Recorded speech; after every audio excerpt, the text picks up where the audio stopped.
everyone, and hello Maddie, thank you so much for joining me today for the latest patient perspectives as we take a look at the impact that genomics is having within patient lives. Today we are joined by rare disease patient Maddie. So Maddie, if you could just introduce yourself and tell everyone a little bit about what you do as well.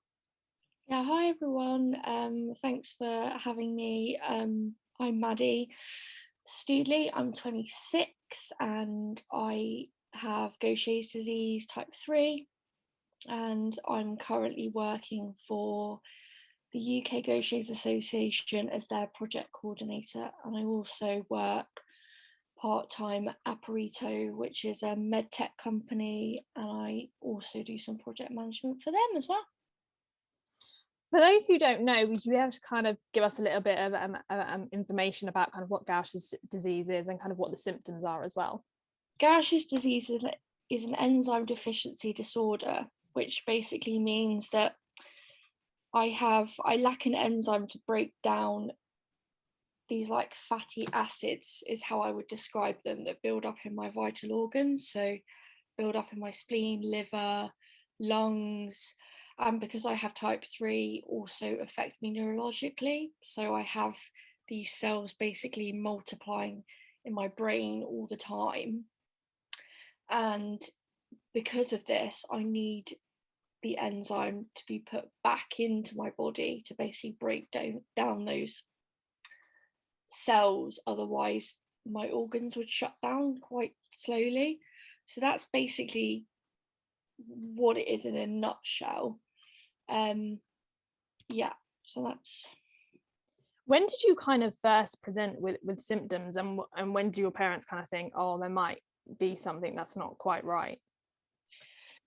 So I was diagnosed when I was about 16 months old, and about 3 months prior to that, my mum was concerned because I was becoming quite withdrawn, and I was quite a happy baby, quite sociable, didn't really appear to have any developmental delays or anything like that. So she sort of put it down to the fact that at the time my grandfather had passed away and everyone was quite low in the household, and she basically thought that perhaps it was an emotional reaction to that. But she took me to the GP anyway because she was slightly worried, just wanted to check it out. So we went to the GP. They couldn't immediately see anything wrong, but they thought it might be an ear infection. So this was just before Christmas. So they sent me home with some antibiotics, and they said to my mum, well, if she doesn't improve in the next couple of days with these antibiotics, make sure you bring her back. We know it's Christmas, but you know, it's fine, we'll accommodate her. So I went home, took the antibiotics, nothing changed. If anything, got progressively quite worse. So I started having sort of like what looked like bruises, and then also like in distended stomach. So my stomach was becoming quite big, and I was sort of just latched to my mum the whole time, and I wouldn't let go of her, which was, I was pretty, as I said, I was pretty sociable, so that was out of character. So I went back to the GP. They did some blood tests and realised that my hemoglobin was really low. So, and they also noticed that obviously I had this swelling in my stomach.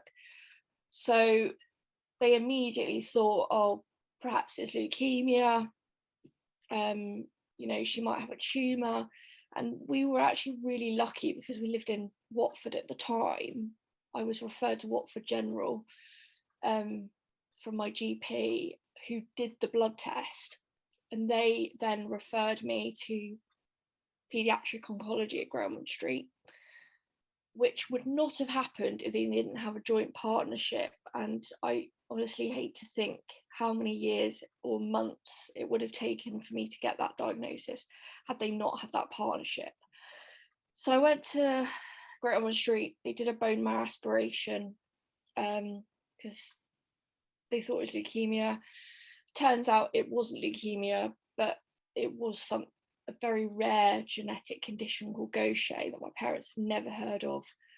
And I think at the time, my parents kind of took a bit of a sigh of relief because, of course, I think whenever you hear cancer or leukemia, of course, you think the worst straight away. But Gaucher was unknown to them. They had no idea what it was. And I think they were just relieved at the time that it wasn't cancer and didn't quite know the repercussions of this condition. So that was basically how it was first identified. What was the kind of molecular diagnosis that you received in terms of like, did they must have done some genetic testing, I assume? So after my hemoglobin was really low, so my parents, and obviously they also identified these Gaucher cells in my bloods. So they tested both my parents, and both my parents were carriers of the genotype L444P homozygous, which is the gene that is basically related to Gaucher type 3. At the time, they weren't entirely sure that I had type 3 because I was quite young. I wasn't presenting that many obvious symptoms from the outside, apart from the sort of distended stomach, etc. There wasn't anything neurological that they thought could be related to type 3. So then I had to undergo neurological testing, and they basically monitored my eye movements, and then made the diagnosis that I did indeed have type 3. So that was, yeah. What impact did this kind of diagnosis have on your family, and how did you kind of, as you got older, like try and understand this condition and like make sense of it yourself? I think it had a really big impact on my family. My parents sadly divorced, I think about 6 months after I was diagnosed, because my mum was in hospital with me constantly, and because of our financial situation at the time, my dad had to go back to work, so he worked full time, and didn't see me as much as he would have liked. My grandparents lived in Gloucestershire at the time, and they would literally come up all the time, and I think my dad felt that he wasn't as involved as he should have been, and unfortunately they grew apart because of it, and then sadly split up. So that had a really massive effect on me, and sort of changed my whole life, to be honest with you. I think my grandparents to an extent felt quite guilty. I think people forget that because it's genetic, obviously, you inherit these genes from both sides of the family. We didn't have my maternal grandparents tested because they didn't want to know. But even to this day, like, my granddad still can't watch me have my treatment because he feels so guilty about it. And it's just, that for me is quite heartbreaking, because obviously as his granddaughter, I love him, and that wouldn't make a difference anyway. And obviously my parents have the same thing. And then I have siblings, obviously because my parents split up, I don't have any full siblings, but I have 2 half sisters and a half brother, who have all had to have genetic testing, which then just sort of carries on, really, because when they have children, they need to be genetically tested. And I think people forget that side of things and how it affects the family. I mean, you yourself, you're obviously on maternity leave right now. Like, what support did you receive trying to go through kind of that process of kind of like counseling and stuff like that? So it was slightly different for me because COVID. I didn't want to mention it, but I have to. So basically, my partner and I, we sort of had the discussion that we wanted to try and have a family, and one of the reasons for that was that there is potential in the next couple of years to either have like an oral therapy, which would mean that I wouldn't have to have my infusion every 2 weeks, or, you know, at some point, hopefully, gene therapy. And the thing is that when you're on these clinical trials, you can't be pregnant because they monitor the effects of the drug. And if your hormones are all over the place, then they can't quite identify what's due to pregnancy, what's due to, you know, reaction to the drug. So we thought, oh, well, we'll, you know, try to have children now.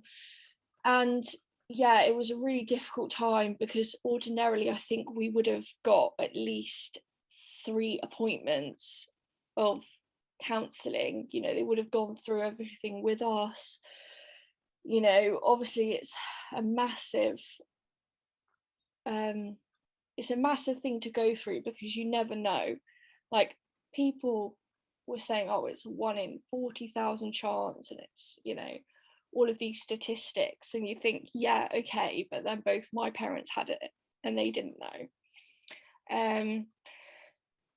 So because of COVID, we only had an hour, which was slightly tough. So we had to quickly go up to London, have this appointment where they talked us through all of the options, the likelihood that my husband would be a carrier, and then, you know, talked about other options that if he was a carrier, you know, we could go through IVF, etc., etc. And then they actually did his bloods at the end of the appointment, and we were told that we would get them back in about 3 weeks. So at this point, I was actually already pregnant. I wasn't aware that I was pregnant, but I had a feeling that I was. So I was slightly worried, to say the least, because I was like, okay, you know, at this point, we would have to make a difficult decision if he was a carrier. So, but I didn't say that to my doctor because I wasn't quite sure. And it did turn out in the end that I was pregnant at the time of the appointment. So yeah, so they did the bloods, and we didn't hear back for, I think it was 13 weeks. So it was quite difficult because obviously with COVID, we had to be patient and understand that, you know, the hospital was very busy, everyone was very busy. So we kept calling and weren't really getting any answers.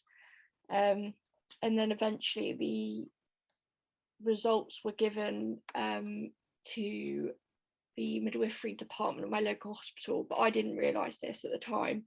So even though they were, I think, available from 11 weeks after we had them, we didn't get them till the 13 weeks. So that was really quite worrying because at this point I did know I was pregnant. I'd had the first scan and everything, you know, was going really well, and luckily they were negative.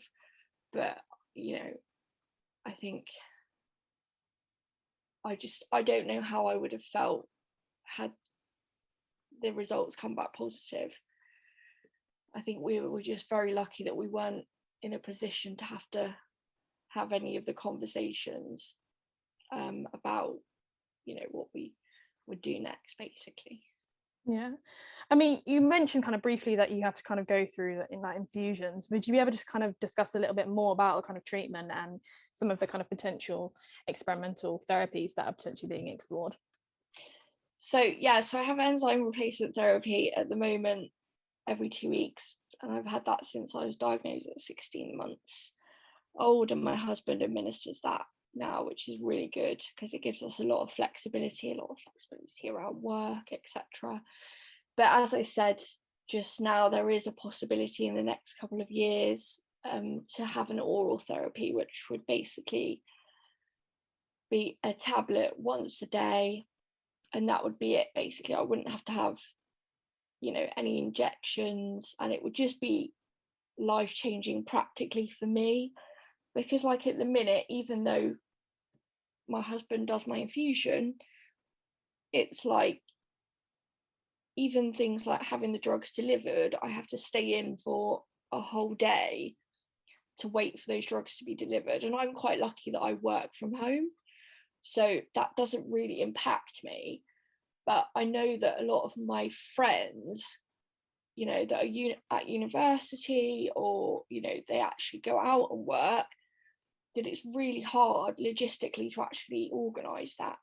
So, you know, that is actually very important for, I think, people's quality of life, and something that people forget about. So I think that would be pretty life-changing. And then also obviously gene therapy, which would be amazing, because I don't think I mentioned before, but the enzyme replacement therapy that I'm on doesn't cross the blood-brain barrier, which means that my neurological disease is progressing continuously because it can't be treated.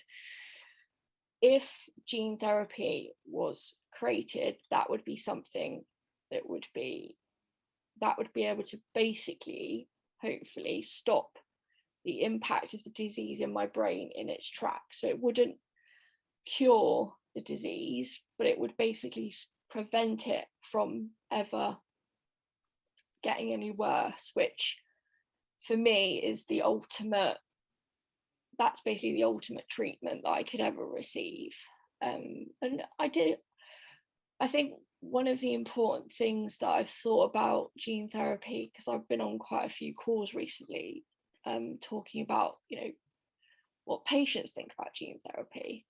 And I think that although it is an amazing piece of science, I think that it also carries a lot of risks. And like, you, for instance, you would have to come off your enzyme replacement therapy in order to have the gene therapy. And if you are stable, and you have, like myself, and you have been stable for sort of 20 odd years, then I think that is a massive risk. And it's just weighing up all of the different, you know, all of the different factors, and also how it affects your family. Because, you know, going up to hospital and having that sort of invasive procedure, you know, is something that involves everyone, not just me as a patient, so my husband, and then of course my children. So yeah, so those are the treatments that are sort of coming along, hopefully, the next couple of years. I mean, you mentioned your family, and obviously your mum is heavily kind of involved in the kind of community, like the Gaucher's community. What has it been kind of like, kind of watching her kind of advocate for the condition, and what support has she kind of provided you with? Yeah, I mean, I'm incredibly proud of my mum. I think she is such a strong person, and I think my attitude towards my condition is probably, you know, 100% down to how she's brought me up, and the fact that she's always said, you know, this condition doesn't define you. And she's never pushed me, but she also never sort of wrapped me in wool, so to speak. And, you know, I went to school, and I was always told, you know, do your best and that's all you can do. But, you know, you need to try, and, you know, there isn't, you know, such a word as can't. And, you know, I think I really struggled as a child, especially with my peers, because, as I said earlier, not a lot of my symptoms are visible to the outside world. So when you're at school with young ones, unless, it sounds bad, but unless you're in a wheelchair, or you've got something very, you know, visibly wrong with you, it's sort of like, oh, well, you're receiving special treatment, and we have absolutely no idea why. And I think if I hadn't had my mum, I think I would have really, really struggled. And, you know, she always made sure that I had support at school. You know, I was under special educational needs because of my neurological issues, needed extra time, writer, scribe in every exam, and that even includes university. And she basically didn't take no for an answer. I remember at school they used to call her the dragon, because she was just ruthless. I mean, you know, she just fought tooth and nail for everything that I had, and without her I probably wouldn't be able to work full time and all the other things I do. And she doesn't just, like you said, she doesn't just do that for me, she does that for so many patients and so many parents. And you know, now she's doing so much work in countries like India, Pakistan, trying to get humanitarian aid into those countries.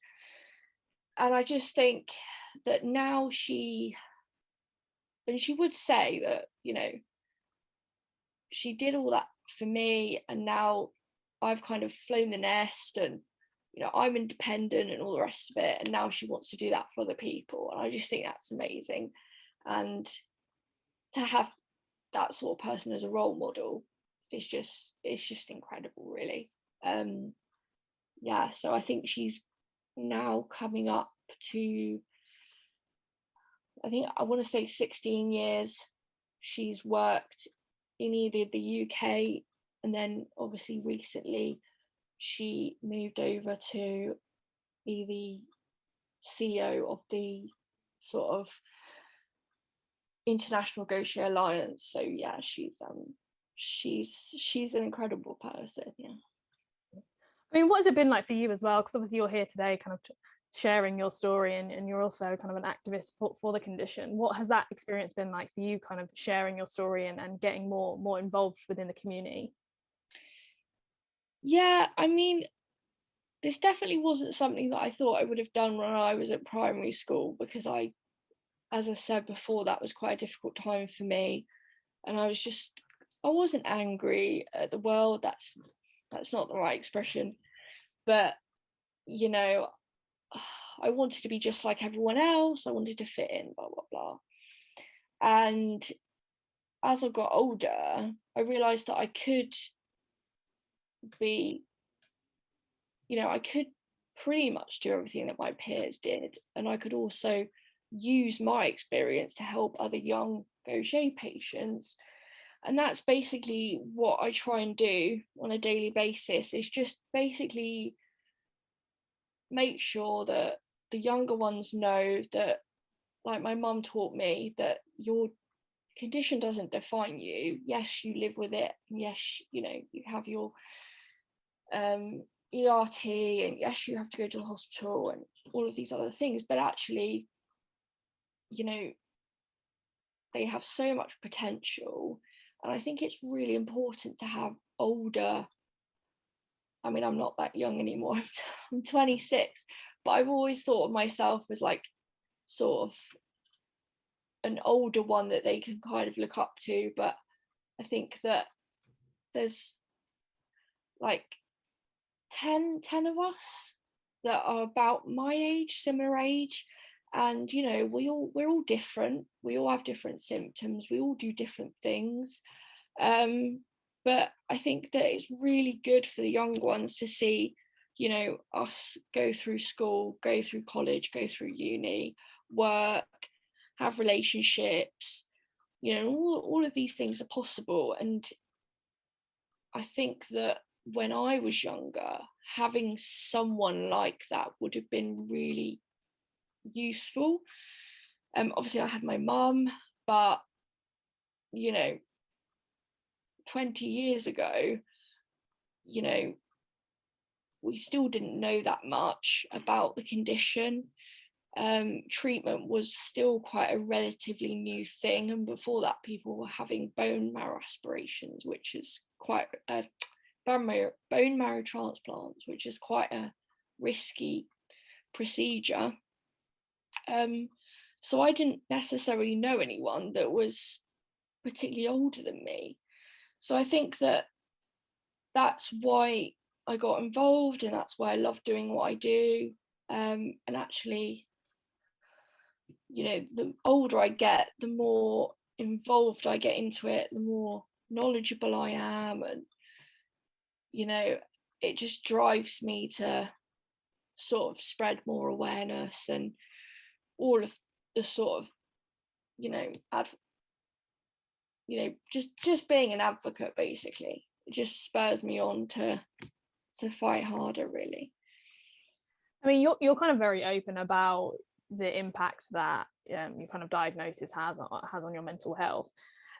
What kind of like advice would you give to other people, and how have you kind of managed to deal with that yourself? I think the one thing I would say is to get help and accept help. I went through a phase where I absolutely did not accept any help, did not want any help, and was completely in denial that I needed to do anything about how I felt, because I was thinking, well, it's all the outside world, and unless the people around me change, then nothing's going to change. There's no point in me having counselling or anything like that. And I sort of went through having depression for about 6 years, and anxiety, which I still struggle with anxiety quite a lot. And I would say, looking back now, that was that was a mistake, because it would have helped me come up with some coping mechanisms. And actually, I just isolated myself even more by just saying that I didn't want any help. And yeah, I think that's really important. And now mental health is becoming so much more important for people in our community. It's one of the things that we sort of advocate for the most, because in our specialist centres we don't have a psychologist, for instance, but I know that in some other specialist centres they do, and it would be something that I think would be absolutely brilliant. But it's just a matter of resources, really, and having the finances to fund that. But the UK Gaucher Association does have a patient family support worker who kind of is on the end of the phone if anyone has any issues or just wants to chat. And that's been something that's relatively new. And that position has sort of become more important as the years have gone on. And I think that's been a great resource, really. I think it's definitely important, like if people like need help, that they go out and kind of seek that as well. Yeah, definitely. If we look at the kind of rare disease community as a whole, I mean, when you were at university, you wrote your dissertation on the kind of impact of Brexit on the rare disease community. Would you be able to kind of discuss, kind of summarize what you kind of found, and the kind of the impact that's kind of like having kind of now that obviously we've left the kind of European Union? Yeah, so it was a really interesting piece of research, actually, and I interviewed, I think, 5 professionals about their sort of what they anticipated to happen after Brexit, and it was quite interesting.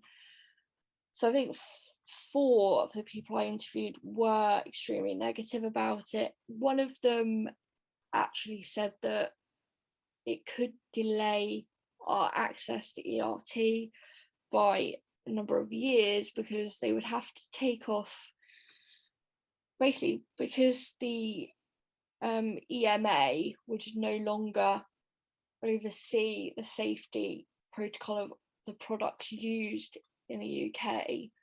Those products would have to be relicensed under the MHRA, and that process could take 3 to 6 years, and we may not actually have access to that ERT in that time. So that was a pretty devastating thing for me, and that person actually did work in the EMA for a while.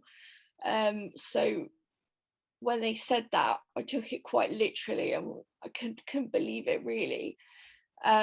Luckily that hasn't happened so far. I do know that at some point it has to happen. I don't know whether treatment is going to be withdrawn from patients currently on ERT, but I'm more worried about the impact it will have on newly diagnosed patients, because I think the financial burden of treating the patients now that are going to be diagnosed in the next few years, I don't know whether the government are going to agree to finance them. I'm not sure. So that's going to be a big thing for us. And I know the UK Gaucher Association is anticipating having to go through relicensing for their products, and they might be judged to be too expensive to fund. So we'll just have to wait and see on that one. The other big impact, like I said, about gene therapy and other clinical trials coming through, is that pharmaceutical companies will target the European market because it is a massive market compared to the UK market on its own. So we sort of have to rely on pharmaceutical companies investing in the UK, even though we are such a small market. The good thing with Gaucher is that we do have so many expertise in this country that running clinical trials in the specialist centres over here is actually, well, hopefully quite beneficial for them, because the physicians are so clued up. So that I would say that those two things were the most significant things to come out of the research. And yeah, I'm definitely hoping in the future to do some more research on this type of thing, because it was fascinating. I mean, it was definitely downhearting.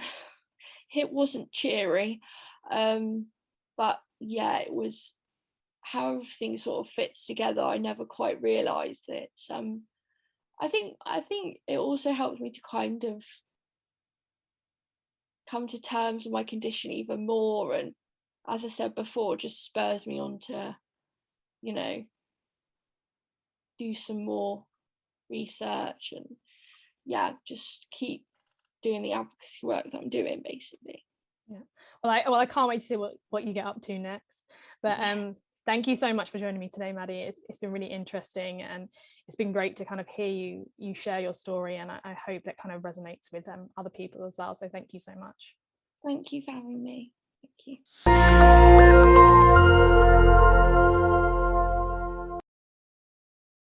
Hello everyone, if you enjoyed this video, then make sure you check out some of our other videos in our series by subscribing below or going to our website frontlinegenomics.com. I hope you enjoy.